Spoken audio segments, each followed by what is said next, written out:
Hello guys, today papakita ko lang yung dalawang classic na Crossman airguns na pwede nyo gamitin for blinking tsaka for pest control na rin. Dalawang klase to. Ito yung una, which is yung 2240. As you can see here, it's 2240.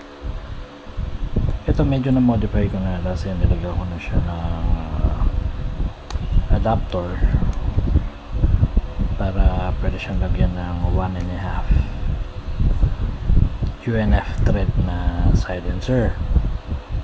Kasi itong 2240 is powered by CO2. So dito yan nilalagay yung CO2.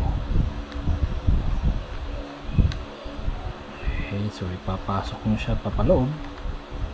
Dito medyo malalim yung ano niya kasi kailangan may push on thread talaga eh. Ayan, so dyan yan ipapasok niya sa loob. Okay, and then single action lang siya. So pag pinihit nyo to, okay, magpi-pierce na yan. So magkakaroon ngayon siya ng compression sa loob galing dun sa 12 grams ng CO2. Tapos para makarga nyo siya is yung bolt lang atras, no? Atras yan, tapos lagay nyo yung pellet and then push and then arm yan. Actually ngayon arm na siya kasi naka-red na siya, no? Yun yung safety pin nya. So pag ginanyan nyo, kahit anong pindot gawin nyo, wala yan. Pero pag yan, no? Ano lang naman yan eh,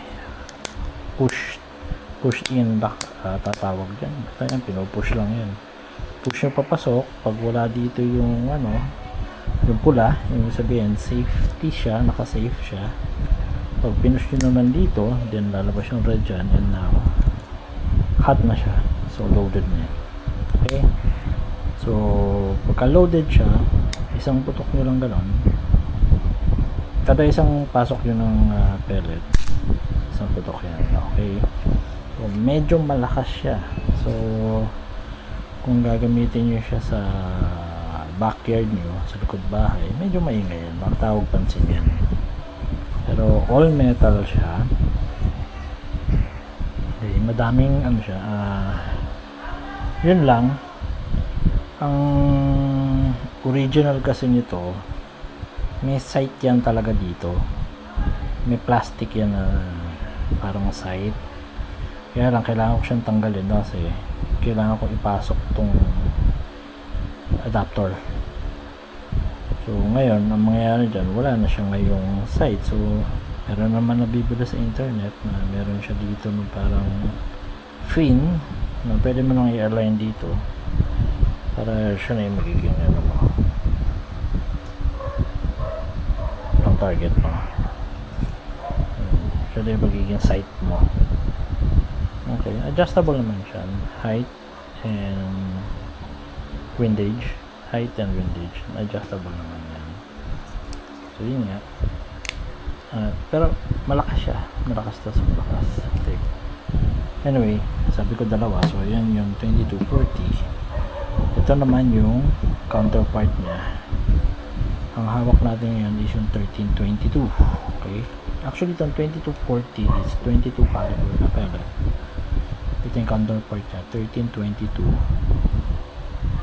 22 rin to, 22 caliber din to, lead pellet. Yung .177 niya is yung 1311, kung di ako nagkakamala, 1311 na to. Okay, ang pinakaiba naman nila is mas mahaba yung barrel na to. Yan, ito yung sight nito, parang ganyan din yung nakalagay dito, kaya lang need kong tanggalin dahil gusto ko may ano to. Yan dito, pwede yan. Yung nakalagay dito halos kamukha niya, pero sabi mo nga, gawa na masyadong maingay itong 2240, kailangan mo siya talaga ng silencer. Now this one, ito ganun din naman to, single bolt action din naman din to, bolt action din to na single load. Tapos ganun din yung properties niya. Okay, Pag nakalitaw tong pula, ready to fire. Pagka ganyan, safety yan. Okay, ano pinakaiba nila? Ito, CO2 powered. Okay. CO2 powered to. And ito is multi-pump. Pag siya mong multi-pump, ganon. Okay. Pag pinump mo ito ng, actually nire-require ni Crossman is minimum of 3. So gawin na natin 2. 2. Tapos load yung pellet, pump, malakas din siya.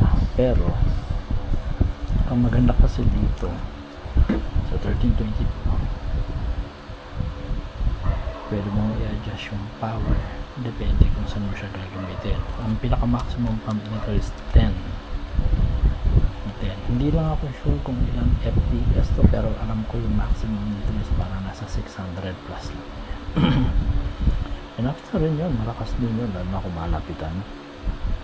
Enough na rin yun. Tsaka ito is talagang itong mga is para sa mga collectors to, mga kolekta. Ayan, parehong maganda. Hindi naman nagkakalayo at ang presyo nito as far as I know. Parang hindi sila masyado nagkakalayo ng presyo, pero yun is your choice. Kung gusto nyo may CO2, go for the 2240.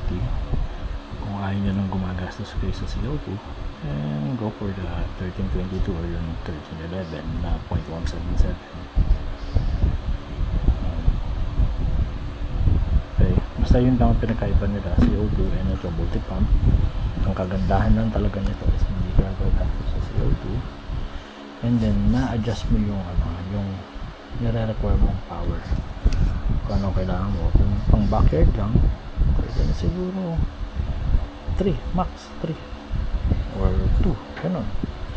Kasi alam ko yung mga 3 nito kaya na nito hanggang 8 meters 8 meters ka-target yan sa 8 meters yan. Tapos ganun din yan, adjustable din yan. Ito ang adjustable din yung record elevation and windage. Okay. Tapos may mga nabibiling upgrade, kaya lang wala dito sa Pilipinas. So, pwede ka magpapabricate para dito. Yan, papalitan mo siya ng yung iba steel na medyo bibigat, yung iba naman alloy. Yun, napapalitan yan para pwede mo siya lagyan ng scope. Kasi yung ipapalit mo dyan mas mahaba, may railing siya. Yung ipapalit mo, ganyan din ang forma niya, kaya lang mas mahaba siya, and then hindi plastic tulad nito, plastic lang to. So yun, lalagyan mo siya ng scope kung gusto mo, o kaya red dot. Maganda red dot, usually red dot. Dito maganda red dot para kung saan na maitutok yung pula, doon mo na i-target. Pero maganda siya pang pest control, marami niyan sa YouTube. Ito kadalasan nga kasi anytime ready for gamit kagad siya. Unlike ito, pag nilagyan mo siya ng CO2, ang CO2 kasi is katagalan sumisingaw din yun. So pag nilagyan mo siya ngayon ng CO2, siguro after 1 week mahina na yun, or kung malas-mulas ka, wala na. Diba? Unlike ito, pag bunot mo nito sa lalagyan mo, i-pump mo lang, siya, and then pwede na, diba?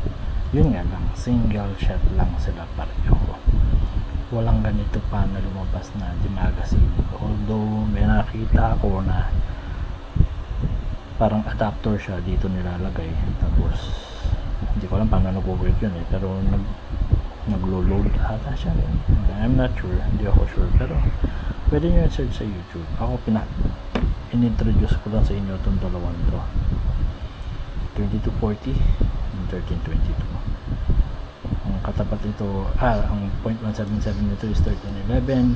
Ito walang 0.177, 0.22 lang to. Okay.